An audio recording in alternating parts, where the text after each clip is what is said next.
so, ja, ich bin genau, wenn es dann viele Leute hat oder so, kann man ja auch Oder wenn ich von Zürich heimfahre, muss ich ja mal so. Ja. Es ist eine Brücke, River Bridge.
figs.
And yes, I'm coming in at the end to tell you where I went, how I got there, and how you can go and do the same hike if you wanted to. So yeah, what can I say?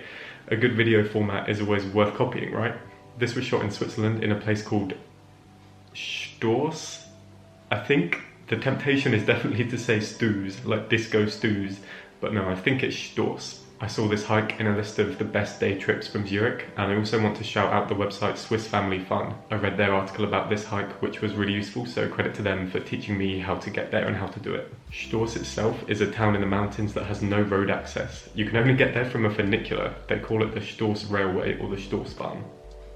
To get to the Stoursbahn, you take a train from Zurich, about 40 minutes, then change onto a bus. This seems like a really popular route for hikers. The bus went through loads of towns on the way, but hardly anybody got on. It seems like most people are just there to get to the hike, to get to the Stoursbahn. The website of Swiss Railways, or SBB, is really good for finding journeys like this.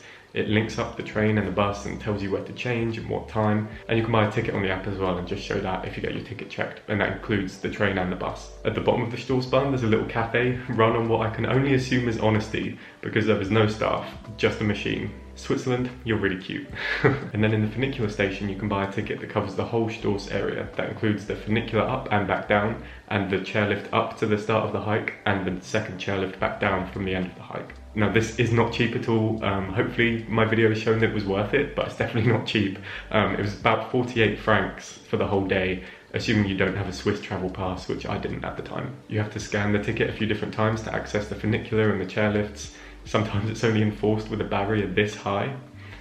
Switzerland, you're really cute.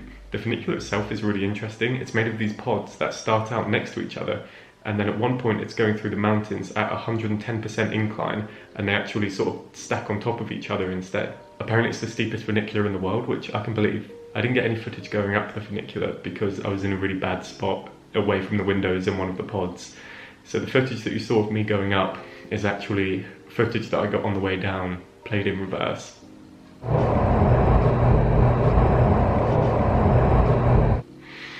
Movie magic. Once you're up in Stors, I was kind of expecting like this cute alpine town where the locals have existed without cars for hundreds of years, but no, not really. I think it only really exists to service tourists going up and down from this hike, to be honest. There's a few beer gardens, but that's about it. It's a short walk from the top of the funicular up to the first chairlift, which takes you to the start of the ridge hike. You can follow the signs for the Klingenstock Zesselbahn, or Tal station. So once you're up the funicular and then you've gone up that first chairlift, then you walk all the way along the ridge to the next chairlift back down. The second chairlift back down is from a point called Fron Alpstock. Obviously all these pronunciations are wrong, but hopefully when you see the signs you can tell which one I'm going for.